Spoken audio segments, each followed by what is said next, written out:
नमस्कार, स्वागत है। आप देख रहे हैं बक्सर ऑनलाइन न्यूज़ और मैं हूं आपके साथ गुलशन सिंह। हम लोगों का जो बक्सर ज़िला है इसे महर्षि विश्वामित्र की तपोभूमि के रूप में, तपोभूमि के नाम से लोग जानते हैं। देश विदेश में विश्वामित्र की धरती के नाम से बक्सर को जाना जाता है। लेकिन असली में यदि देखा जाए तो यहाँ पर महर्षि विश्वामित्र के नाम पर न तो कोई बड़ा आश्रम है, ना कोई बड़ा मंदिर है, ना ही कोई बड़ा धर्मशाला वगैरह खुला है। हालांकि इन सभी चीज़ों को सोचने के बाद एक महर्षि विश्वामित्र के नाम पर एक भव्य और बड़ा आश्रम बनाने की दिशा में अंतर्राष्ट्रीय क्षत्रिय महासभा के प्रदेश अध्यक्ष ठाकुर मनोज सिंह एक मिशन की शुरुआत करने जा रहे हैं, जिसे आगामी 28 नवंबर को एक रूपरेखा दिया जाएगा।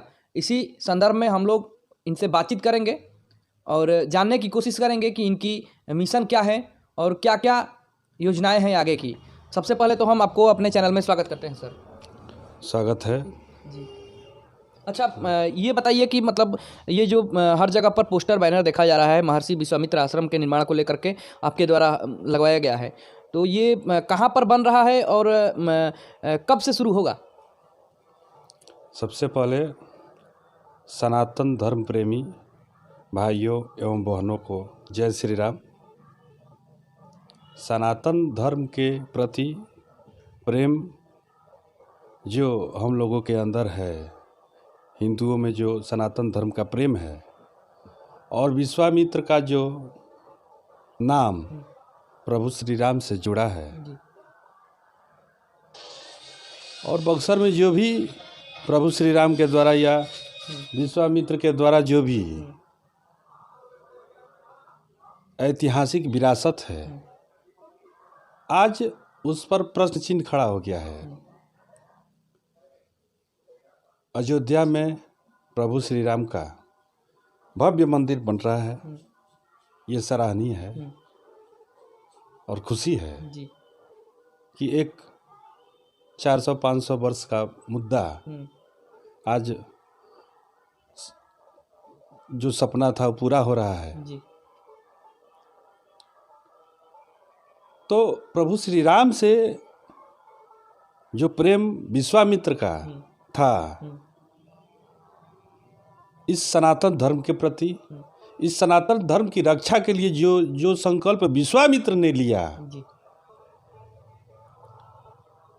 वह संकल्प विश्वामित्र का बक्सर में कहीं दिख नहीं रहा है। और बक्सर की जनता इस प्रश्न पे चुप हो जाती है कि बक्सर में विश्वामित्र का जो भी ऐतिहासिक विरासत है वो कहाँ है, बक्सर वासी उसे कहाँ संजो के रखे हैं। एक छोटी सी दुर्घटना कही है। इसी कार्यालय में कानपुर के एक शांतम मोचगिरी और अंतर्राष्ट्रीय क्षत्रिय महासभा के राष्ट्रीय प्रचारक भूपेंद्र सिंह चौहान, इस यहाँ पे कार्यक्रम हो रहा था, उसकी अध्यक्षता वो लोग कर रहे थे, और उन्हें जो संबोधन किया गया कि आपको विश्वामित्र की तपोभूमि पे आपका स्वागत है, आपका स्वागत है, और यही स्वागत का जो तरीका था प्रश्न चिन्ह हो गया। और अंतर्राष्ट्रीय क्षत्रिय महासभा इस प्रश्न का जवाब नहीं दे पाई कि बक्सर जिला में विश्वामित्र कहाँ है। और हम लोग अक्सर चुप हो जाते हैं जब भी जिला में या देश में आदमी कहीं जाता है और कहीं कोई पूछता है कि आपके विश्वामित्र बक्सर जिला में कहाँ है, तो आदमी चुप हो जाता है क्योंकि जवाब अपने पास नहीं रहता है। और उस दिन भी चुप हुआ, लेकिन एक संयोग था कि अंतर्राष्ट्रीय क्षत्रिय महासभा के राष्ट्रीय प्रचारक के सामने ये क्वेश्चन हो रहा है, तो ये मुद्दा बनना तय था कि अब इस क्षत्रिय महासभा का ये मुद्दा विश्वामित्र और विश्वामित्र की विरासत, और बक्सर जिला के में अगर कोई क्षत्रिय है और इसे अगर मुद्दा नहीं मानता है और विश्वामित्र के बारे में नहीं सोचता है, तो मैं शायद ऐसे क्षत्रिय को परिभाषित करने की कल्पना ही कही जा सकती है, क्योंकि अपने आप को क्षत्रिय कहने वाले तो बहुत हैं। चिटिया भी कहती है कि मैं बहुत व्यस्त हूँ, जी। कभी उसको ये देखा नहीं जाता है कि रुकी हुई है, चलती रहती है, इतना व्यस्त है। सारे लोग व्यस्त हैं, किसी के पास समय नहीं है। और इसी व्यस्तता के बीच में ये क्वेश्चन आ पड़ा है कि आपके बक्सर जिला में विश्वामित्र कहाँ है। तो आज संकल्प ये लिया जा चुका है कि अगर शांतम मुझ गिरी बक्सर जिला में दोबारा आते हैं तो उनका स्वागत उनके प्रश्न के जवाब से दिया जाएगा। वाह। लेकिन अफसोस की बात है, बहुत दुख की बात है कि इस क्वेश्चन का जवाब लेने वाला व्यक्ति, देखने वाला और इसे मुद्दा बनाने वाला व्यक्ति, इस सपना को साकार करने वाला व्यक्ति आज उस दुनिया में नहीं है। और उसकी ये प्रेरणा, ये प्रश्न मुझे इतना चुभा। और जब तक ये कार्य अपने चरम सीमा पे, अपने विरासत को जब तक ये पूरा प्रदर्शित नहीं होता है, तब तक वह शांतम मुझगिरी मुझे हमेशा इस प्रश्न का याद दिलाते रहेंगे कि आपके विश्वामित्र कहाँ हैं, आपके विश्वामित्र कहाँ हैं, आपके विश्वामित्र कहाँ हैं। ये बताइए, आश्रम का ये स्थल कहाँ पर चयन किया गया है जो बनेगा? देखिए, एक दिव्य भूमि है बेलाउर गांव के पास, और यह दिव्य भूमि ही विश्वामित्र का आश्रम है पहले जमाने में। और मुझे सपना में ऐसा महसूस हुआ कि ये जो दिव्य भूमि है ये विश्वामित्र का ही आश्रम है। और मुझे ऐसा प्रेरणा दी गई कि आप इस दिव्य भूमि को और दिव्य बनाओ, ये ऐतिहासिक स्थल बने, ये अंतर्राष्ट्रीय स्तर का प्लेटफॉर्म हो। क्योंकि उस भूमि पे जाने के बाद मन इतना प्रसन्न हो जाता है कि लगता है कि नहीं, ये तपस्वी का भूमि है। और अगर तपस्वी का भूमि है और तपस्वी बक्सर जिला में कोई है, या अगर इस भारत में कोई है, या अगर इस विश्व में कोई सबसे ज़्यादा तपस्वी है, तो विश्वामित्र ही है, और उन्हीं की ये भूमि हो सकती है। तो मुझे लगा कि नहीं, ये भूमि इस पर बनाना चाहिए, इस दिव्य भूमि 52 बीघा में ये भूमि कुछ कर रहा है, कुछ कर रहा है कि यहाँ पे कुछ इस तरह का योजनाबद्ध और धार्मिक अपनी विरासत हो जो इस दिव्य भूमि को और दिव्य बना दे। तो मुझे लगा कि नहीं, ये विश्वामित्र इस भूमि से जुड़े होंगे। मुझे ऐसा एहसास हो रहा है कि इस भूमि से विश्वामित्र का नाता होना ही होना है। कब से कार्यक्रम, ये निर्माण का कार्य कब से शुरू होने वाला है? 28 नवंबर को हम लोग वार्षिक उत्सव मनाएंगे विश्वामित्र का। इसी 28 को? इसी 28 को। क्या कुछ कार्यक्रम होंगे उस दिन ताड़िकावध हुआ था। 28 नवंबर को ताड़िकावध हुआ था। प्रभु श्री राम विश्वामित्र के कहने पर ताड़िका का वध किए। और यही 28 नवंबर बताता है कि प्रभु श्री राम 28 नवंबर को बक्सर जिला में थे। पंचकोशी उस समय। हाँ, तो ये 28 नवंबर तो भाई जो तिथि है बक्सर जिला के लिए मायने रखता है। और इस तिथि का हम लोगों ने इसलिए चुनाव किया कि इस तिथि को वार्षिक उत्सव के रूप में हर एक साल हम लोग मनाएंगे। और हर एक साल वार्षिक उत्सव के समय हम लोग समीक्षा करेंगे कि एक साल में हम लोगों ने विश्वामित्र की विरासत जो है उसको कितना आगे बढ़ाए, उसकी समीक्षा हम लोग उसी वार्षिक उत्सव के दिन। अच्छा, जिस बड़े मिशन के साथ आप चल रहे हैं महर्षि विश्वामित्र के आश्रम बनवाने को लेकर के, तो आपको कितनी उम्मीद है कि बक्सर वासियों का आपको सहयोग प्राप्त होगा? देखिए, बक्सरवासी इस योजना से इतना प्रसन्न होंगे, अगर मैं प्रसन्न हूँ इस कार्य से, अगर आप प्रसन्न हैं जी, तो मुझे ऐसा नहीं लगता है कि कोई ऐसा व्यक्ति भी मिलेगा जो कहे कि ना, मैं इस कार्य से प्रसन्न नहीं। ऐसा मुझे एक भी व्यक्ति अगर मिल जाता है तो मुझे थोड़ा सा सरप्राइज होगा कि क्यों प्रसन्न नहीं है। ऐसा एक भी व्यक्ति नहीं मिलना चाहिए जो प्रसन्न ना हो। क्या लगता है कि यदि भविष्य में आपका जो मिशन है वो कामयाब होता है और महर्षि विश्वामित्र का बड़ा आश्रम वहाँ पर बेलाउर में बनकर तैयार होता है, तो क्या लगता है कि बक्सर को एक नई पहचान मिलेगी देश दुनिया में? आज अयोध्या अपनी जिस ऊंचाई पे जा चुका है, तो अयोध्या जिस ऊंचाई पे गया है, प्रभु श्री राम के नाम पे गया है, और इस बक्सर जिला के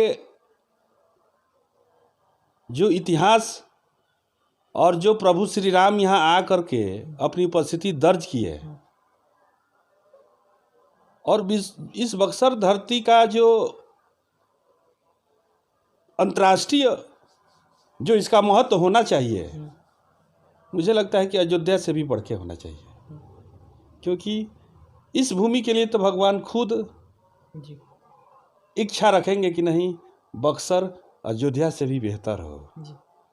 और मुझे ऐसा लग रहा है कि इस तरह का ही होगा, क्योंकि देखिए दुर्गा सप्तशती में एक लाइन है, यम यम चिंतित तम तम कामम प्राप्नोति निश्चितम। जो दुर्गा सप्तशती का भक्त है, दुर्गा जी का भक्त है, वो जैसा सोचता है वैसा होता है जी। और मैं भी भक्त हूँ भगवती का, और मुझे लग रहा है कि भगवान खुद विश्वामित्र का आश्रम निर्माण में सहयोग करने के लिए अब की अपनी भूमिका निभाएंगे। अच्छा, लक्ष्य कब तक का रखा गया है कि कब तक बन करके तैयार हो जाएगा ये है आश्रम है? देखिए, लक्ष्य इतना बड़ा नहीं होना चाहिए कि आदमी को डर लगने लगे। लक्ष्य का चुनाव अब क्रिकेटर लोगों का जो लक्ष्य होता है, तो मैंने सोचा कि नहीं, एक स्टेप पहले चलिए, एक सीढ़ी पार करिए, फिर दूसरा सीढ़ी की तैयारी करिए। तो मेरा भी इसी तरह का छोटा सा लक्ष्य है कि जो भी हो रहा है मैं शांत नहीं बैठूंगा, जो भी तैयारी होगी, और हर एक साल में हम लोग समीक्षा करेंगे कि एक साल में हम लोग कितना दूरी तय किए, तो फिर अगले साल का भी टारगेट, फिर उसकी समीक्षा होगी वार्षिकोत्सव के में, फिर अगले साल की टारगेट हम लोग तय करेंगे। तो छोटा छोटा स्टेप में, लेकिन 100 बीघा में उनका आश्रम मिनिमम सोच है कि 100 बीघा में आश्रम होगा, उसमें गुरुकुल होगा, उसमें आयुर्वेद होगा, उसमें गौशाला होगा, उसमें वृद्धाश्रम होगा। तो ये छोटी सी जगह में अब कट्ठा 1-2 कट्ठा की तो चीज़ है नहीं। उनके ऐतिहासिक विरासत को दिखाने के लिए अगर गुरुकुल नहीं है तो क्या दिखाएंगे आप विश्वामित्र के बारे में? गौशाला नहीं है तो क्या आप सो करेंगे? आपके आयुर्वेद का कुछ अगर उसमें नहीं है तो फिर क्या बताएंगे अपने इतिहास के बारे में? फिर वृद्धाश्रम, साधु संतों का अगर वहाँ पे कुछ नहीं है तो कोई कल्पना नहीं की जा सकती है। जो होगा धरातल पे होगा और समय लगेगा। जितना प्रयास आदमी करेगा मरने के समय तक, फिर जो पीढ़ी आएगी अब उसकी जिम्मेदारी बनती है कि वो इसको कितना आगे ले जाता है। सरकार के द्वारा भी प्रयास होना चाहिए, लेकिन हम लोग पहले अपने प्रयास को प्राथमिकता देंगे। सरकार क्या करेगी ये तो बात की बात है जी। अच्छा सर, ये बताइए कि बहुत बड़ा प्रोजेक्ट पर आप लोग काम करने की सोच रहे हैं या शुरू कर रहे हैं, तो ये इस प्रोजेक्ट को पूरा करने में एक बड़े बजट की ज़रूरत होगी, और वो कहाँ से आएगा इतना पैसा? अभी हमारा देश आज़ाद है गुलशन जी, हम आज़ाद देश में हैं, तो फिर हम उस हर एक प्रयास को करने की कोशिश करेंगे जिससे धन को एकत्रित किया जाए और इस मुद्दा को, इस योजना को आगे बढ़ाया जा सके। और मेरा मनोबल इसलिए हाई है कि जिस समय देश गुलाम था उस समय भी मदन मोहन मालवीय ने एक सपना देखा कि बनारस हिंदी यूनिवर्सिटी बनाया जाए, और जब गुलाम देश था तो उन्होंने बना लिया। तो अभी तो हम लोग आज़ाद हैं, तो कोई प्रश्न चिन्ह और मतलब सबका सहयोग से बन जाएगा कोई प्रश्न चिन्ह या कोई विघ्न बाधा मुझे लगता है कि अगर आता है तो बहुत जल्दी हट जाएगा। ऐसी कोई समस्या नहीं आनी चाहिए जी। इसके लिए आपको बहुत बहुत धन्यवाद कि आप साथीवाद के पात्र हैं कि आप इतने बड़े मिशन पर बक्सर को एक नई पहचान देश और दुनिया में दिलाने का प्रयास कर रहे हैं, और इसके लिए आपको हम अपने तरफ से बहुत बहुत धन्यवाद और साधुवाद देते हैं सर। बहुत बहुत धन्यवाद, आपको भी हार्दिक आभार गुलशन जी। ये थे अभी हमारे साथ ठाकुर मनोज सिंह, जो कि एक बड़े प्रोजेक्ट पर काम करना शुरू कर चुके हैं और इनका कहना है कि बक्सर को एक नई पहचान दिलाने के लिए महर्षि विश्वामित्र का एक बड़ा आश्रम बेलाउर में ये लोग अंतर्राष्ट्रीय क्षत्रिय महासभा के सहयोग से और बक्सर वासियों के सहयोग से वहाँ पर निर्माण कराने जा रहे हैं, जिसकी शुरुआत इसी आगामी 28 नवंबर को होने वाला है। बने रहिए हमारे साथ, फिर मिलेंगे। धन्यवाद।